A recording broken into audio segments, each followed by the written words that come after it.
I'm Mark, and welcome to the Mindful Guy podcast, where we discuss everything around mental health, especially anxiety and depression. The aim of this podcast isn't to provide medical advice, as I'm not a practicing mental health specialist. I have no qualifications other than my own experience. It's dedicated to those who have suffered, are suffering, or will suffer from mental illness in the future. So, if this is of interest to you, please click the subscribe and notification buttons for more content on anxiety and depression with me, the Mindful Guy. Today on The Mindful Guy, we're going to discuss the concept of walking the dog. You might be asking, what's the correlation between walking a dog and mental health? Well, when you look at the two bodies, you see them as one, but they are in fact two very different creatures in every way imaginable. Both these creatures live inside the head of each and every one of us. If you ever walked a dog, you'll notice what a pain this can be, as the walker tries to control the dog, which gets distracted very easily, exploring the world around it. The ego mind is the dog and responds to stimuli. That is, the five senses of hear, see, smell, taste, and touch. This isn't to say that our ego mind isn't intelligent, but the intelligence is fairly basic in comparison to the walker or observer of the dog.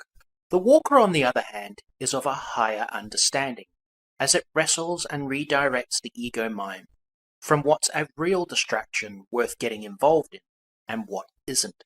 This is because the walker has a different perspective and function to the dog. It is the higher self that's able to observe the dog or ego mind and tame it. So allow me to summarize here for a moment. The walker and the dog appear as one, but are two very separate and very different creatures. One reacts at a whim, and the other notices and guides it as an observer. Now imagine the dog wasn't trained or disciplined. This is what happens to the ego mind when it has experienced trauma or difficulties. The ego mind will try to take control over the observer. It requires time, focus, and patience as the observer struggles to calm the ego mind. This is why awareness and training is important.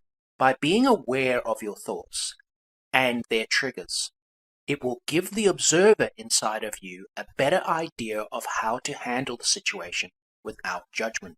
Sometimes you can train it yourself through mindfulness practices like meditation, yoga, or journaling, or you may need the help of others. Remember, the ego mind believes it has control, but it's the observer that really does. Once you understand this relationship, you can begin to take steps to align the two creatures. And do you know when you're getting it right? You'll begin to appreciate your ego mind, or dog animal, for what it is, the protector, and eventually seeing it as a companion that serves a purpose as your observer navigates this world. Let me know if this helps, and I'll see you again on the next episode of The Mindful Guy.